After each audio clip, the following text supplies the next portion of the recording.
Ano yun? Anong nangyari kay ano? Hala. Si Zebra. Ano yun? Ba't nakagano na lang yun? Hala. Aray ko. Taglat, taglat. Hala. Anong nangyari kay Zebra? Aray ko. Zebra pa naman yung pinakamaganda ko. Ang lala nito.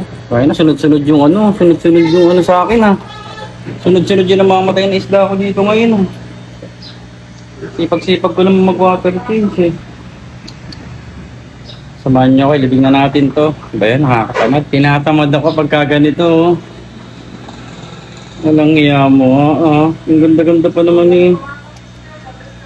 Aray ko. So yun, wala tayong magagawa. Kasama to sa paghahabi. Nakakatamad, gagi.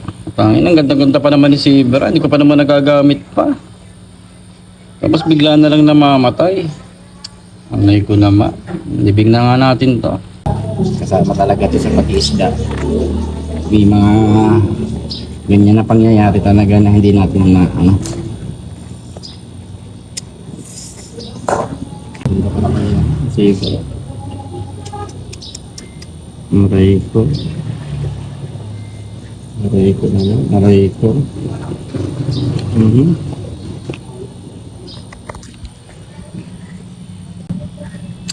So yun, Zebra. Wala na akong magagawa eh. Bigla-bigla na lang kayo namamatay eh. Grabe nangyayari. Sunod-sunod yung namamatay sa akin na isda. Ditong mga nagdaang tag-ulan. Hindi may iwasan kasi ganun talaga eh. Tinatamad ako bigla. Grabe nangyari kay Zebra. Aray ko. Ay nako. Sakit. Malaki yung nawala sa akin.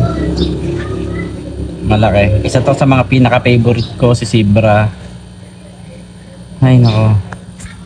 Tinatamad ako. Gagi. Tagunan na nga natin. Wala na magagawa eh. Napakalaking kawalan sa akin ni Zebra. Totoo lang mga mosing.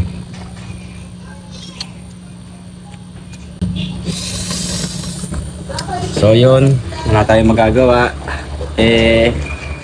Hanggang ganun na lang talaga si Zebra. Kasi nitong mga nakaraan nga nag-uulan, sabi ko nga, matatambala yung isda natin. Hindi may iwasan talaga magkasakit. So yun, kung hanggang doon na lang talaga, mag-move on na lang tayo kasi wala eh. Wala. Ganda pa naman ang setup niya, no? May heater, kompleto. Di ko alam. Ito. Bala ko na lang din ibenta to. Sa mga gusto. Tinamad ako bigla. Ito kapatid to ni Zebra.